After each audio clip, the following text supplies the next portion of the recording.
Okay. Bruh. Sha'Carri Richardson is allergic to accountability.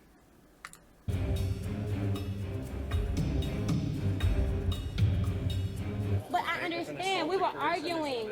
But I understand entirely. We were arguing. Okay, I'm not gonna resist. But I'm telling you that we were arguing. I didn't assault him. I didn't do anything wrong. But the fact that you guys are doing this to me and he's the man in this situation, I'm gonna comply. I can't even bring out my panda suit in this situation. Earlier in the month of August, power track couple Sha'Carri Richardson and Christian Coleman were headlining the news in a situation that involved Sha'Carri Richardson being accused and arrested for domestic violence to Christian Coleman. Now they're in a relationship, so that's why it was a domestic issue. But apparently they were in an airport in Seattle, Washington, where Christian Coleman was the victim of this domestic violence from Sha'Carri Richardson. And if there's one thing that I've come to know when it comes to situations of domestic violence is that written words can always be brushed off. There's too much interpretation in it, and people are quick to give bail and cop plea for parties in the situation as a whole. There's only one thing that can really shift the tides whenever anybody reports DV, and that is footage. We've seen it in the Ray Rice situation, we've seen it in the P. Diddy situation, and now we have it for the Sha'Carri Richardson situation. Now depicted in the video, what seems to be an annoyed Christian Coleman walking away from a Sha'Carri Richardson who is clearly getting physical with him. Now, I can't 100% say that she is closed fish punching him, but she is for sure pushing him, and he is for sure trying to avoid the situation. As the video continues, she continues to push him as he continues to go away, and this doesn't stop for about a minute and a half. What I find interesting about this situation is two big things. One, they are in a public airport. Sha'Carri doesn't care about no-fly list. She don't care about, ending up on the FBI's most wanted. She don't care about none of that stuff. I don't know too many rules at the airport. I got to read a lot of signs and ask questions, but I do know one thing. The last place you want to be is arrested at an airport. And two, which probably opens up a bigger conversation about these things, is the fact that, hey, Christian's being assaulted here, and everybody keeps walking past. I don't know what he did. I don't know what he said. There's conversation about what transpired on the plane or in the section that they were before this got caught on camera, but honestly, none of that matters. Pushing him, potentially imagine like him, beefing with a celebrity on a plane in public. But it's crazy how no one is stopping her, because I hate to pull that old card because it is tired, but boy is it reliable. If the roles were reversed, I think that situation would go totally different. Now, even with that footage, because it wasn't super close fists, punch him out, all that stuff like that, I think that this situation would have died down ASAPington, especially after hearing Christian come out and speak about the entirety of the situation. You know what I'm saying? I feel like it was just a sucky situation all around. Like, I don't feel as if like she should have been arrested. You know what I'm saying? Like, I mean, people have discussions and emotions and stuff like that. And she have like things that she needs to work on for herself, of course. And so do I, so do you, like everybody. And I'm the type of guy, like, I'm in the business of just like extending grace and mercy and love. And I feel as if like I don't try to look at obstacles either. Like, I just look at like situations like this to just like, take a step back, analyze yourself mentally, and then just try to see what you can do to be your best self so that you can move forward, so you can just be the type of person and a human that God needs you to be for his kingdom and for his glory. And so now ultimately many older people advise that young brother that this isn't just a sucky situation. Somebody, an adult woman who can't control her emotions and feelings like that is not something that you have to be subjected to, because at the end of the day there is no excuse. Yeah, she's a grown-ass woman on anybody, public, private, or otherwise. Nobody's gonna Again, take I don't know the dynamics of their relationship, shit. but there is no excuse for what we saw on camera, except for on Even TikTok. a kid TikTok is always going to give them an excuse. That whole Sha'Carri Richardson situation is why I always say, if you are from the hood, from the projects, lower income, and you are trying to make something of yourself, one of the main things you need to do is go to therapy and deal with that. You have to unpack that, because there are things that make sense for you to do in that environment that does not make sense for you to do in environments that you are in or you are trying to get to. I used to be one of them people where I used to want to fight all the fucking time. All the fucking time I want to fight. You breathe funny, I want to whoop your ass. You can't be doing that. That is not okay. But the environment that I'm from, that is a normal day on a Sunday. It's nothing to look outside of your window and see two bitches out there fighting. That's nothing.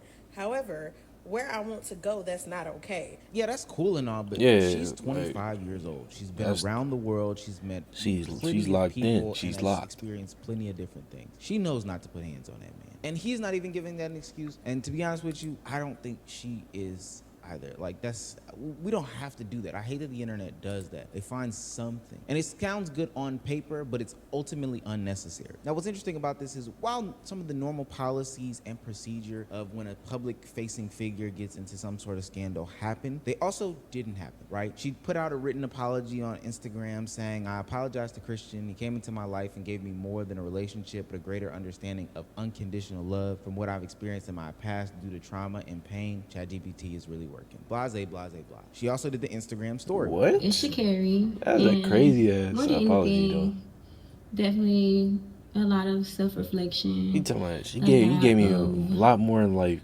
Understanding of not only putting myself in a compromised situation, but somebody that I have a deep care and appreciation for as well is something that holding myself accountable. I see myself.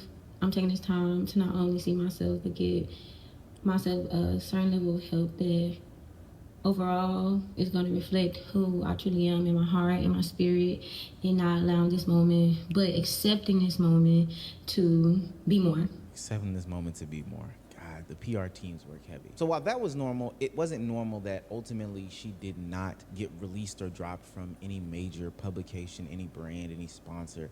And maybe I should not say it's not normal because, you know, it's a different situation, I guess. I don't know. She didn't lose a brand deal. She didn't lose an endorsement. She didn't That's lose good, anything. though. Even with Is he the hating? apology, like people saw through the smirks up and down through the apology. It was actually quite incredible how she did a bad job of hiding it. Sha'Carri Richardson's apology video for domestically abusing her boyfriend actually just pissed me off because it seemed like the most half-assed and fake apology video ever. And I find it really weird because she started the video off like smiling, and like throughout the entire video she has this like grin on her face, and I just think that's weird. And the whole thing seemed like she was trying to make it a lighthearted situation and not like, you know, she was really just doing this just for the PR purposes, which I think that's what it was. Because I'm telling you right now, if the roles were reversed, that apology would not have worked, right? Because if a man started an apology video off by like smiling and making it kind of lighthearted for domestically abusing his wife or girlfriend, nobody on the internet would have let that slide. Now, I think this is a perfect time in the video for me to take a quick pause and intermission to remind people that this channel is not a place to harbor hate, not a place to get nasty in the comments, not a place for you to have your misogynist, sexist. Who is this nigga, bro? Who is this nigga, bro? What does he look like? What does he look like? I gotta see what he look like, bro. This is this nigga?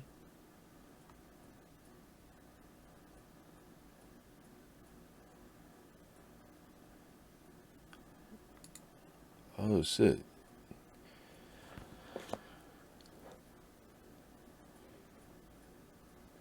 So you telling me he was getting punched on?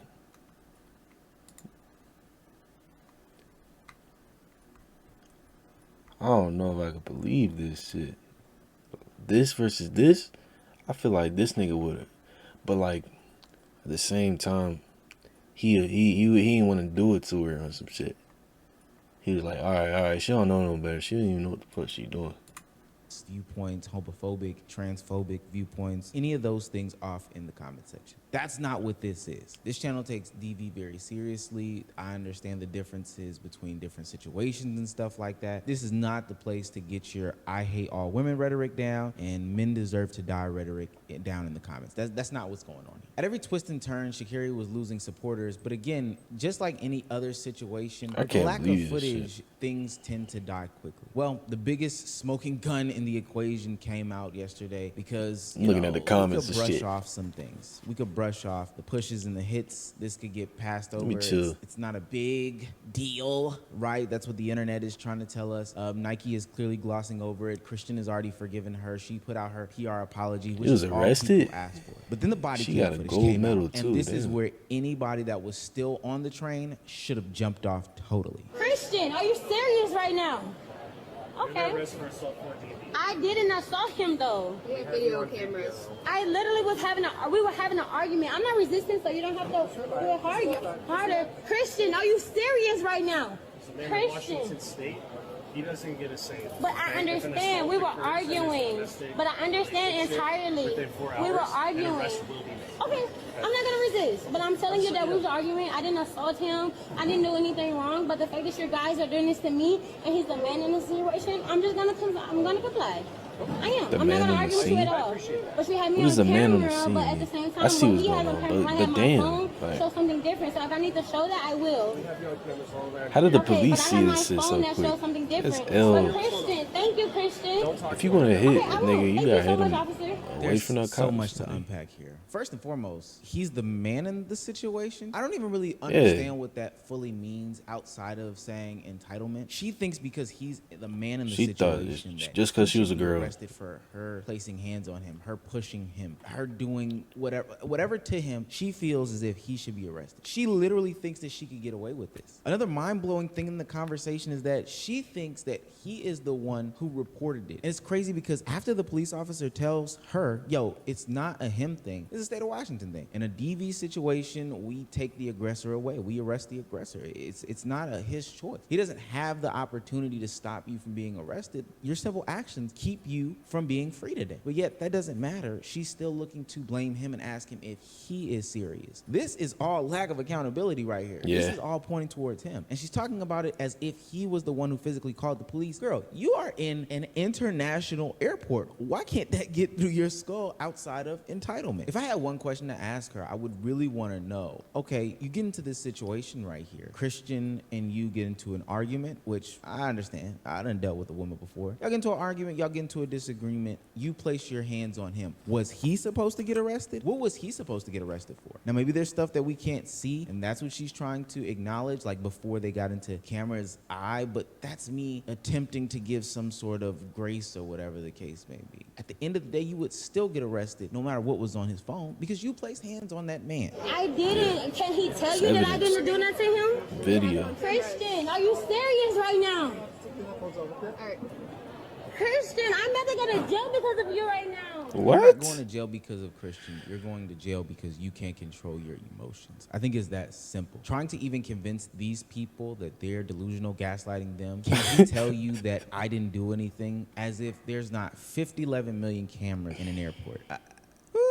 That full video is 16 minutes, and in the first portion of the 16 minutes, Sha'Carri tries to de-escalate the situation, typical abuser tactic, and say that ultimately I did nothing, he did nothing, we were just in a simple argument, nothing bigger, greater was going on. And honestly, we can go and squash all of this, only to then flip the switch and throw Christian under the bus as soon as the clicks of the cuffs started happening. You need help, ma'am. It's so interesting because Sha'Carri Richardson here is not dumb at all, right? She's a smart young woman, right? She has a career, she's been around the block, she's seen athletes come and go, and hell, she's gone through her own scandal before with the whole. For some reason, if you black, you know this shit. Put a hindrance on her. Your mom, sister, cousin. So what's interesting about all that is she knows how any sort of scandal in her life or any famous person's life can derail the entire situation. But instead of taking accountability here, I hit your head hard as fuck though. Throw all of that onto her partner. Probably even while realizing that there is something a greater or bigger that can happen to her partner because he is a male in the situation. A male doing this would be perceived as the worst of the worst. He would get crucified. He would get hung. I mean, it would just be a terrible situation from him as a whole. But you as a woman in the situation probably still will be able to get by, right? Be able to skate through with your apology. It will not look the worst on you as it would in comparison to a male. I want to press charges against him then. How can you date someone like this for 2 years? She's beating on you. She's calling you a coward in public multiple times. And now she's trying to get you arrested. If you're arrested for domestic violence, Christian, you're going to lose all your sponsors. If you're arrested for domestic violence, Christian, you're going to lose all your endorsements, all the brand deals. This is what she wants for you. It's this idea that this stuff is okay for me to do, but if he's going to do it, oh, no. Throw him totally underneath the bus, pack him up, clap him up. Because I can almost guarantee you that if Christian Coleman was accused or arrested of or anything like this, even before the security footage came out, he would have been dropped from at least one sponsorship. Damn, like just one sponsor. I'm not saying all of them. One would have. Cool, and they do it. But Sha'Carri Richardson didn't have that happened, and she knew that could happen. It's strange that she would throw this on. I think DV is a very complex conversation. It really is. I do know something that is not complex. This woman cannot take accountability. Okay, so the call that we got said. I can't believe this nigga got hit on though. Oh, he responded. And please don't be a reaction video. All right, Christian. So talk me through just initial reactions coming off the 100 and the 200 today over the past week. I feel like it's just been a long year for real. Like, I mean, transitioning from, you know what I'm saying, new program while I was in my old country, like basically 10 box years. that bitch. I feel like I just had like a built-up Like callus. what? Like, Charleston White. That isn't just like my body just being in a certain routine, but then, you know what I'm saying, like coming down and transitioning is just like, it's like not only cleaning up those habits, but just learning like new things, new techniques, and like really just like unlocking the formula for how to build speed and how to maintain speed. And it's just a new learning curve for me, and I feel like it was starting to click. And I mean, and she as fast as you? Wasn't enough this weekend, but nigga. Like, I'm proud of myself for where I'm at in my journey. Imagine your girl could whip your ass as she could catch you, nigga. That's the frustrating part, because like, you don't get these moments and opportunities back. I feel like when I started my career, like you run 986, like you win the money, but you know now, you know what I'm saying? Dude, that just don't sound like right. it was worth it, like me coming down here taking risks and like trying to just go for more, and I'm excited about it. Like, it's like this nigga didn't hurt. I mean, this like you said, like, you ran 986, and all year you hadn't legally broken 10 seconds. I wonder, before coming into the 200, he a good ass dude. Reset yourself, knowing you ran extremely fast, you missed the team, but like, all right, let me make sure I can prepare to try and, you know, going for the 2. Yeah, I feel like especially like right after the 100, it was just like just a lot of feelings, you know what I'm saying, a lot of emotions, just because, you know what I'm saying, I feel like I try to dedicate myself to the 100, but I feel like I'm an all-around sprinter too, so I just kind of just had to like reset, refocus, try to let everything go, and then try to get right for the 200, and even, you know what I'm saying, a good showing in the 200, I mean, top 2, 9.6, 9.8, 9.9 is just like, you know, any other country, like I'll be right in there, but you just got to be better, you know what I'm saying, when you're an American. So I'm up for the challenges. Like I said, like where I'm at in my journey, just continue to put the pieces of the puzzle together. And I know I can just continue to just be more and be better. Yeah. How do you feel about your fitness overall? Again, like I said, considering the first full year under Dennis. I feel really good. Like, I think that was the frustrating part, like early on in the year. Yeah, you don't even care about this situation. Like I was like in the best shape I ever been in. Right, Brad just like chilling daily. Like, he might be running, exhausted, tired as fuck, getting hit by his bitch after he tired as fuck. So it was just like frustrated, it's like I'm fighting but he going to work like, right after. I know I feel good, I know everything should be there, but I'm just not necessarily getting the numbers that I want. And I think that's the mental side of it, where it's just like, okay, you know, like rededicate yourself, lock in, double down on what you're doing, stay the course, and try to make it to the other side of that valley. And like I said, I feel like I'm doing that. Like I feel like I'm in the middle of that. It just wasn't enough this weekend, but I know I just have so much more to continue to just like, you know what I'm saying, keep clicking and pegging at it, and I'll be right there. So. And Yeah. just last question, what might expectations going forward for the rest of the season look like for you? Shoot, I mean, try to run some. Where's the Sha'Carri question, bro?